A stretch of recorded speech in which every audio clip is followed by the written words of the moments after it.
Roster cuts loom for the Eagles on Tuesday. So let's go position by position, Fran Duffy, Bo Wolf, and figure out what the biggest questions we have about the Eagles roster ahead of the 53-man roster cut down. Let's start a quarterback. What do you think? What is the most interesting thing to you there? Yeah, I mean, obviously, it's going to come down to quarterback three. Is it Kyle McCord? Is it DTR? Is it either? Do they carry a third quarterback? I think that's a viable question to ask after Friday night. But I think that is clearly the number one thing to look at. Now we'll see what this, and you might know more than me, what the finger injury and the prognosis is there with Tanner McKee and how that could impact things as well for Week 1. Now that we're under 2 weeks away. Yeah, I think it is my guess here would be McCord goes on the initial roster, but there's maybe looking for a different developmental quarterback from around the league. But the Tanner McKee finger does complicate things here. We will see what they do. I will go to running back here, Fran.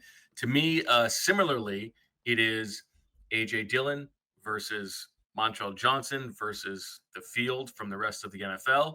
And I would right now probably lean a little bit towards them keeping AJ Dillon on, but I don't feel super confident about that.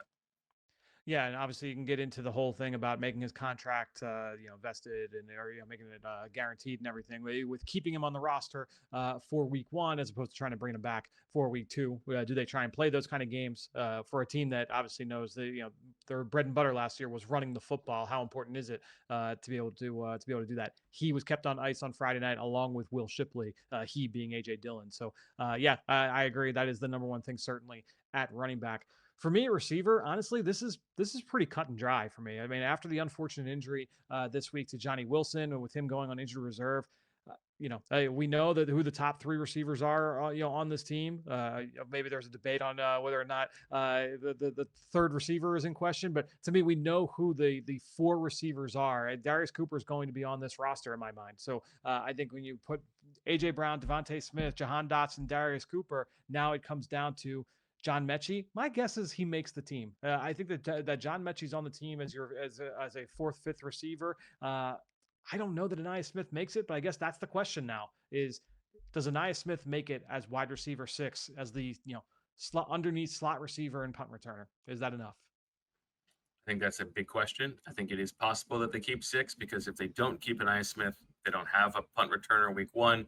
Then again, they've done some roster chicanery with that in the past. They used to With Covey, yep. cut Britton Covey and bring him on Week 1, and so they are comfortable at least rolling the dice there a little bit. At tight end, it is also a pretty easy answer here. It comes down to Kylan Granson or EJ Jenkins for tight end 3. I think it's probably weighted a little bit towards Kylan Granson right now, but that too is one where I could see them going either way or finding somebody from the outside. I know this is a prickly subject for you, but do you consider, as you're putting your 53 together, Ben Van Sumeren with this group or with the running back group, and how do you factor him in? Does he come into this conversation? I guess he would be in the running backs for me. Yep. And Okay. you're right. I did gloss over him. That is a interesting dilemma to me. I don't know that I would use the roster spot on the guy who plays We know that. 2 snaps a game on offense, but if they think he's that good at special teams, I can be convinced. All right. Well, let's go to the offensive line where, again, this one is going to be interesting. Obviously you've got a good mix here of young day 3, like promising talent that hasn't shown it all that often in preseason games. I think we feel good about Drew Kendall making this 53-man roster. I think he's had a very I good don't summer. know that Miles Hinton or Cameron Williams, the 2 rookie offensive tackles, had looked all that great to say like, oh, in preseason games, oh, we can't expose this guy to waivers. I don't know that we've seen enough from those two to say like it's a lock. I do think they'd like to be able to keep at least one of them on the 53-man roster. Yeah. And then you have Matt Pryor, you have Kendall Lamb, right? You have Darian Kennard. So I do think that the numbers game there between the tackle and Brett guard Toth. spots is fascinating to watch and see what decisions they make there as we get to Tuesday afternoon.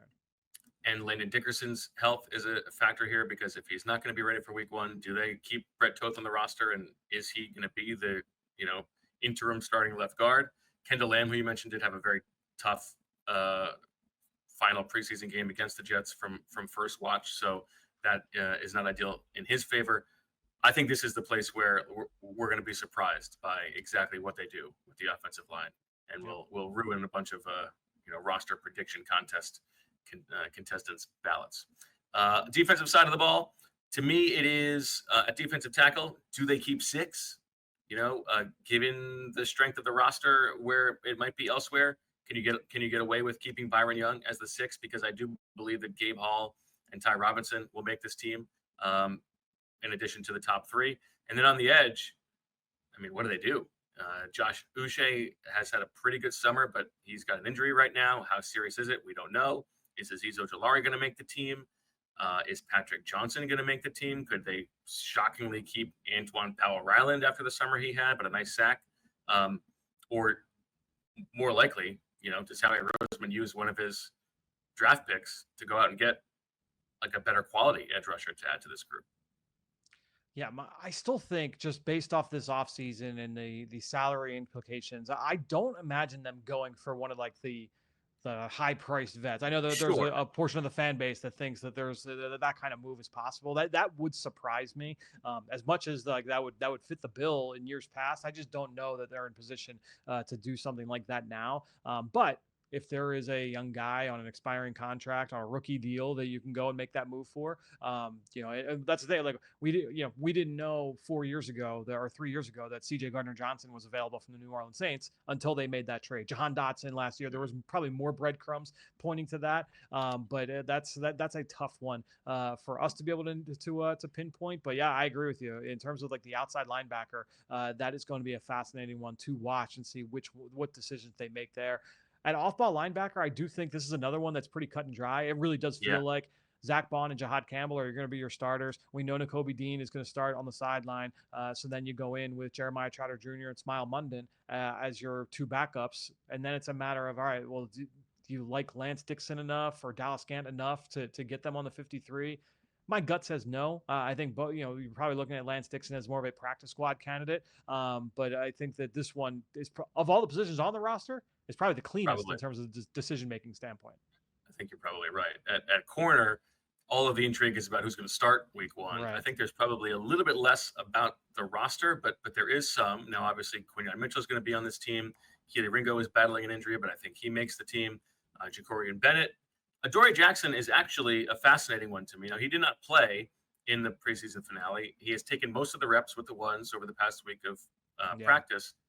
But I don't think it's impossible that the Eagles move on from him. I think he's probably about like 60% likely to start week 1, and also at the same time, like 30% likely to not be on the team at all. But I would lean towards him making it. And then after that, Mac McWilliams will make this team.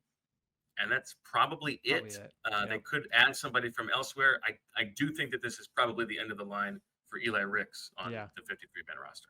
Yeah, tough way for him to go out on Friday night with the shot he took late in the second half. But I think when you're looking at that group, I agree with you. I would say that 30% number on Adoree Jackson not being on the 53 is probably a touch high for me. I wouldn't say it's non-zero, but honestly, I feel like he's the week 1 starter, man. Just with how things have progressed over the last couple of weeks, it feels like he is going to be the guy that gets the nod, at least for week 1, and we'll see how it plays out from there.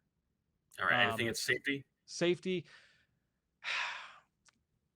To me, it's going to be like Andre Sam versus Tristan McCollum. And obviously there's going to be talk about who's the starter. Is it going to be Sidney Brown or Drew Makuba? But to me, I don't think that it's completely out of the question that Andre Sam gets the nod. I think Sam does more on special teams, and so that could be a deciding factor there. McCollum had a couple nice plays on Friday night. That is an interesting decision for them to make. And we also don't know the exact severity of the Drew Makuba injury. So it's possible that changes the math there as well. Maybe they put him on IR and try to bring him back. Eagles fans would hope that is not the case with Drew Makuba. Okay. Much to find out about the Eagles. The roster cutdown is on Tuesday. We will have you full covered live 4:00 on PHLY. Check it out. Subscribe to the channel, like the video, all that good stuff. We'll talk to you later.